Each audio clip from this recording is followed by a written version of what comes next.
आज का हमारा टॉपिक है प्राचीन भारतीय इतिहास के साहित्यिक स्रोत। जैसा कि मैंने पूर्व व्याख्यान में बताया था कि इतिहास का अर्थ भूतकाल में मनुष्य के क्रियाकलापों की जानकारी प्राप्त करना होता है, लेकिन ये संभव नहीं हो पाता है क्योंकि घटना बीत चुकी होती है। अतः घटना को जानने के लिए इतिहासकार जिन साधनों का उपयोग करते हैं, उन साधनों को स्रोत कहा जाता है। प्राचीन भारतीय इतिहास को जानने के स्रोत कई हैं, जिन्हें हमने दो भागों में बांटा था, एक पुरातात्विक स्रोत और दूसरा साहित्यिक स्रोत। पुरातात्विक स्रोतों की चर्चा हम पूर्व व्याख्या कर चुके हैं। आज हम साहित्यिक स्रोतों के बारे में चर्चा करेंगे। प्राचीन भारत में अनेक अद्वितीय और श्रेष्ठ ग्रंथ लिखे गए। पाश्चात्य विद्वानों का यह मानना है कि भारतीयों को इतिहास लेखन की कोई जानकारी नहीं थी, लेकिन प्राचीन काल से ही इतिहास को एक गौरवपूर्ण स्थान प्राप्त है। ब्राह्मण ग्रंथों, उपनिषदों में इतिहास को जो है वो पांचवा वेद कहा गया है। प्राचीन काल में भारतीयों को इतिहास लेखन आता था, लेकिन उनका दृष्टिकोण अलग था। उनके लिए वो सारी घटनाएं महत्वपूर्ण थी जिनका अर्थ सांस्कृतिक होता था। इसीलिए प्राचीन भारत का इतिहास मूलतः सांस्कृतिक है। इनके लिए भौतिक घटनाएं महत्वपूर्ण नहीं होती थी, इसीलिए इन्होंने तिथि क्रम की तरफ ध्यान नहीं दिया।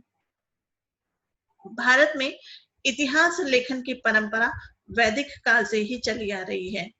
वैदिक साहित्य में वंश, गाथाएं, दान, स्तुतियां आदि दी गई हैं। वंश में राजा की वंशावलियां दी गई है। गाथा और स्तुतियों में राजा आदि नायकों की प्रशंसा में जो है ये ग्रंथ लिखे गए। मौर्य काल में राज्य अभिलेखागार की स्थापना जो है की गई, जिनका कार्य घटनाओं और सूचनाओं का लेखा रखना हुआ करता था। अशोक के अभिलेखों में कर्णिक नामक लेखाधिकारी का उल्लेख मिलता है। गुप्त अभिलेखों में अक्षपट्टालिकृत अधिकारी का उल्लेख मिलता है। हर्ष के समय हैंसांग भारत आया था और उसने भी ये बताया कि इस समय इतिहास लिखा जाता था। 10वीं सदी में कल्लड़ की राजतरंगिणी लिखी गई। हैंसांग ने लिखा है, भारत के प्रत्येक प्रांत में घटनाओं का विवरण लिखने के लिए कर्मचारी नियुक्त किए जाते थे। तो प्राचीन भारतीय इतिहास में कई सारे ग्रंथ जो हैं वो लिखे गए थे और इन ग्रंथों को हम जो है इन स्रोतों को हम दो भागों के अंतर्गत बांट लेते हैं, एक धार्मिक साहित्य और दूसरा अधार्मिक साहित्य। धार्मिक साहित्य हमारे यहाँ प्राचीन काल में बहुत अधिक मात्रा में लिखा गया था। इसके दो कारण जान पड़ते हैं। पहला तो ये कि प्राचीन भारत में अनेक धर्मों का जन्म और विकास हुआ, और दूसरा हमारी परंपरा में आरंभ से ही धर्म को व्यक्ति, समाज और राज्य की गतिविधियों का नियामक निर्देशक जो था वो माना गया था। भारतीय परंपरा में धर्म नैतिक मूल्यों के समुच्चय का नाम है, इसीलिए यहाँ पर जो है धार्मिक साहित्य अत्यधिक मात्रा में लिखा गया था। प्राचीन भारतीय धार्मिक साहित्य की रचना में तत्कालीन सामाजिक, धार्मिक, आर्थिक, राजनीतिक और सांस्कृतिक जीवन की बहुत सी सूचनाएं जो है वो संयोगवश समाविष्ट हो गई हैं। ये सूचनाएं इतिहासकार के लिए बहुमूल्य हैं, लेकिन इन्हें उसे सावधानी से तुलनात्मक परीक्षण के द्वारा ढूंढना और पहचानना पड़ता है। धार्मिक साहित्य को हमने तीन भागों में बांटा है, एक ब्राह्मण साहित्य, दूसरा बौद्ध साहित्य और तीसरा जैन साहित्य। ब्राह्मण साहित्य के सबसे प्राचीन ग्रंथ वेद माने जाते हैं। वेद विद धातु से बना है, जिसका अर्थ होता है ज्ञान को प्राप्त करना।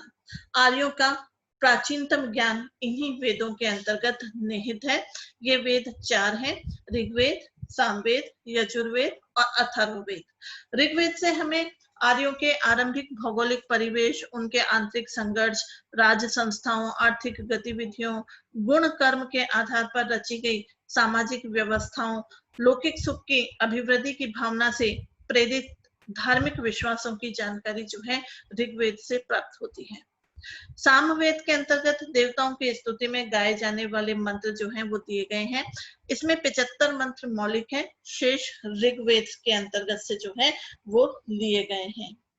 यजुर्वेद में विभिन्न यज्ञों से संबंधित कर्मकांड और अनुष्ठानों की विधियों का उल्लेख जो है वो किया गया है। अथर्ववेद से मिलने वाली जानकारी बहुआयामी है।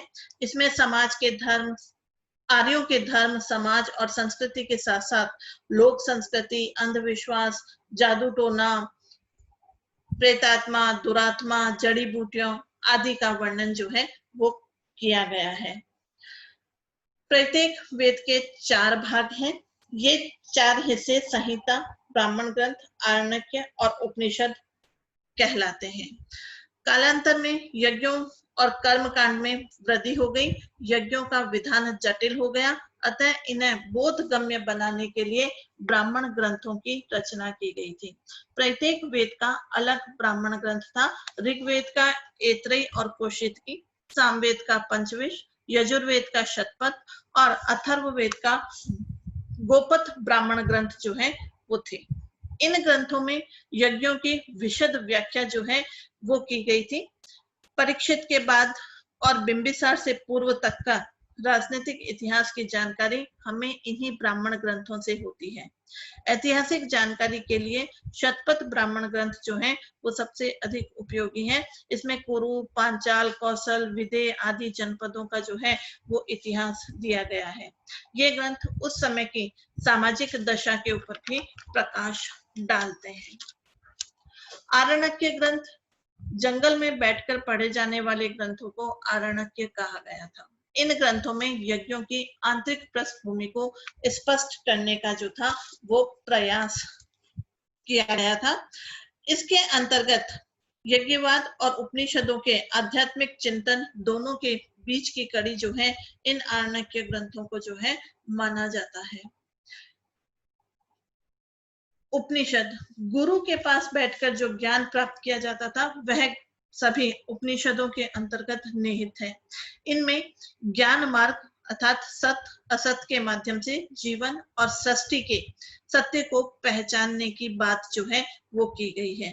उपनिषदों की संख्या जो है वो 13 बताई गई है, जो इस प्रकार है: ईश, केन, कट, मांडुक्य, ऐत्रेय, तैत्रेय, छंदोग्य, बृहदारण्यक, श्वेताश्वर, मैत्रायणी और कौशिकी। इन उपनिषदों से हमें धार्मिक जीवन के साथ साथ सामाजिक जीवन की भी जानकारी प्राप्त होती है। इनमें धार्मिक जीवन के साथ साथ सामाजिक जीवन का भी वर्णन जो है वो किया गया है। ब्राह्मण साहित्य का एक बहुत बड़ा हिस्सा सूत्र साहित्य के रूप में लिखा गया था। सूत्र का अर्थ छोटे छोटे सार गर्भित वाक्यों से है। सूत्र ग्रंथों का सामाजिक इतिहास में अत्यधिक महत्व है, क्योंकि शास्त्रकारों ने इनके माध्यम से मनुष्य के सामाजिक जीवन को व्यवस्थित करने का प्रयास जो था वो किया था। और इनमें कल्प सूत्र जो है वो सबसे अधिक प्रमुख माना जाता है। ये कल्प सूत्र 3 भागों में संगठित है। एक श्रुति सूत्र, इसमें यज्ञों से संबंधित कर्मकांड और अनुष्ठानों का विवेचन जो है वो किया गया है। दूसरा ग्रह सूत्र, इसमें गृहस्थ जीवन से संबंधित संस्कार, दायित्व, दैनिक उपासनाओं का जो है उल्लेख किया गया है। और तीसरा है धर्म सूत्र। इनकी संख्या बहुत कम है। इसमें सामाजिक संस्थाओं जैसे वर्ण, आश्रम, शिक्षा, पारिवारिक जीवन के कर्तव्य, विवाह, संस्कार, आर्थिक गतिविधियां, व्यापार, पशुपालन, कृषि आदि का उल्लेख जो है वो धर्म सूत्र के अंतर्गत किया गया है। इसके अलावा भारतीय इतिहास को जानने में स्मृतियों का भी महत्वपूर्ण योगदान रहा है। इनमें मनुष्य के व्यक्तिगत, पारिवारिक और सामाजिक जीवन को नियमबद्ध करने का प्रयास किया गया है। मनु स्मृति और याज्ञवल्क्य स्मृति जो है वो प्रमुख मानी जाती है।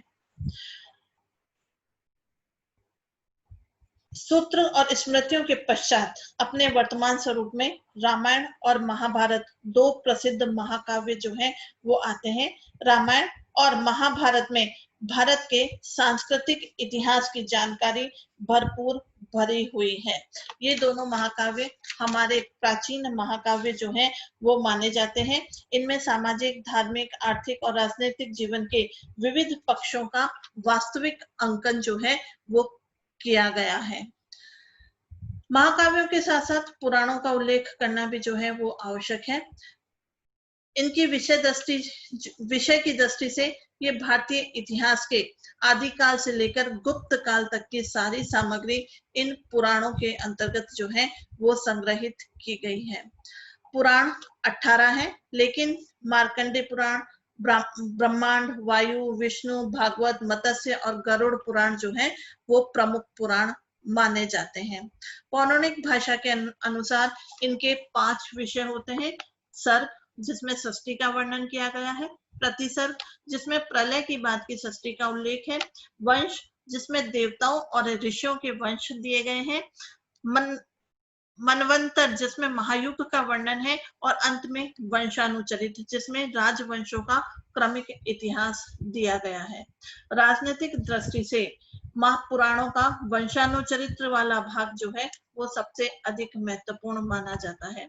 महाभारत के बाद जिन जिन राजवंशों ने 6ठी सदी तक भारत पर राज्य किया, उनका एकमात्र विवरण जो है हमें पुराणों के अंतर्गत ही देखने को मिलता है।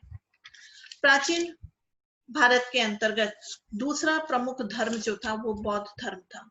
बौद्ध धर्म का साहित्य भी हमें इतिहास की अनेक जानकारी जो है वो देता है। इस धर्म का साहित्य पाली, बौद्ध संस्कृत और संस्कृत तीनों भाषाओं में लिखा गया था। इसका आरंभिक साहित्य पाली भाषा में लिखा गया था। बौद्ध साहित्य का प्रमुख भाग त्रिपिटक है। बुद्ध के परिनिर्वाण के बाद ये त्रिपिटक लिखे गए थे। ये 3 हैं: विनय पिटक, सुत्त पिटक और अधिधम्म पिटक। विनय पिटक में बौद्ध संघ के नियमों का वर्णन किया गया है। बौद्ध भिक्षु और भिक्षुणियों के जीवनचर्या के नियम जो हैं वो विनय पिटक के अंतर्गत दिए गए हैं। सुत्त पिटक में बुद्ध के उपदेशों का वर्णन है। इसके 5 भाग हैं: दीर्घ निकाय, मंजिल निकाय, संयुक्त निकाय, अगुंतरा निकाय और खुंतक निकाय। अधिधम्म पिटक में बौद्ध के उपदेशों की दार्शनिक व्याख्याएं की गई है।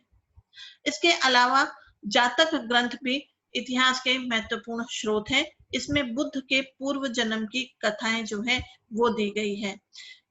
इनसे बुद्ध के समकालीन और बुद्ध से पूर्व की आर्थिक और धार्मिक स्थिति, सामाजिक रीति रिवाजों की जानकारी जो है वो इन जातक ग्रंथों से मिलती है। इन जातक कथाओं ने भारतीय कला को भी बहुत अधिक प्रभावित किया। भारहूत और सांची के स्तूपों और अजंता की गुफाओं में इन्हीं कथाओं को जो है उकेरा गया है। इसके अलावा मिलिंद पनोह भी एक प्रमुख ग्रंथ है, जिसमें हिंद यूनानी राजा मेनेंडर और बौद्ध भिक्षु नागसेन के मध्य हुए वार्तालाप का उल्लेख किया गया है। प्रसंगवश इसमें सामाजिक और धार्मिक परिस्थितियों का भी उल्लेख हो गया है। दीपवंश और महावंश दोनों पाली भाषा में लिखे हुए हैं। दीपवंश की रचना 4वीं और 5वीं सदी है। इसमें बुद्ध की जीवन, श्रीलंका और भारत के प्राचीन राजवंशों की वंशावलियां दी गई है। महावंश की रचना महानाम ने 5वीं सदी में की थी। इसमें मौर्यकालीन जानकारी, बौद्ध संगतियों का वर्णन, महेंद्र संघमित्रा द्वारा बौद्ध धर्म के प्रचार की जानकारी हमें प्राप्त होती है। आर्य मंजूश्री मूल कल्प में बौद्ध धर्म के 8वीं सदी का इतिहास जो है वो हमें प्राप्त होता है। इसमें नंद राजाओं, चाणक्य, चंद्रगुप्त मौर्य और बिंदुसार की जानकारी जो है वो आर्य मंजूश्री मूल कल्प से प्राप्त होती है। दिव्यावधान से अशोक के उत्तराधिकारियों की जानकारी जो है वो हमें प्राप्त होती है। तो बौद्ध साहित्य जो है वो प्राचीन भारत के इतिहास को जानने के बहुत महत्वपूर्ण साधन जो हैं वो सिद्ध हुए हैं। बौद्ध धर्म के अलावा प्राचीन भारत में जैन धर्म भी प्रचलित था और जैन साहित्य भी अनेक दृष्टि से इतिहास के लिए उपयोगी रहा है। आरंभिक जैन साहित्य प्राकृत भाषा में लिखा गया था। जैन साहित्य में आगम सबसे प्राचीन और सर्वोपरि साहित्य माना जाता है। इसमें 12 अंग, 12 उपांग, 10 प्रकीर्ण, 6 सूत्र, 4 मूल सूत्र, 1 नंदी सूत्र दिया गया है। इसकी रचना और संकलन ईसा पूर्व 4वीं शताब्दी से 6वीं शताब्दी ईस्वी तक विभिन्न अधिवेशनों और विभिन्न व्यक्तियों के द्वारा किया गया था। इन आगमों में 12 अंग जो है वो सबसे अधिक महत्वपूर्ण माने जाते हैं। आचारांग सूत्र में बौद्ध भिक्षुओं के आचार नियमों का उल्लेख किया गया है, जबकि भगवती सूत्र में महावीर स्वामी की जीवनी और 16 महाजन पदों का उल्लेख किया गया है। जैन आगमों की व्याख्या करने के लिए उन पर भी अनेक ग्रंथ जो थे वो लिखे गए थे, जिनमें निरुक्ति, भाष्य, चूर्णी, टीका जो है वो प्रमुख है। चूर्णी ग्रंथों से हमें ऐतिहासिक सूचनाएं मिलती है। उदाहरण के लिए श्रीवस्ती में बाढ़ का उल्लेख चूर्णी ग्रंथ में मिलता है, जो महावीर स्वामी के केवल्य के 13 वर्ष बाद जो थी आई थी। इनसे तत्कालीन जीवन की कई सारी जानकारियां भी हमें प्राप्त होती है। इसके अलावा जैन साहित्य में अनेक पुराण और कथाओं की रचना भी की गई है। पुराणों में जिनसेन द्वारा लिखित हरिवंश पुराण ऐतिहासिक दृष्टि से महत्वपूर्ण माना जाता है। ऐतिहासिक दृष्टि से जैन साहित्य का सबसे महत्वपूर्ण ग्रंथ आचार्य हेमचंद्र द्वारा लिखित परिशिष्ट पर्व है।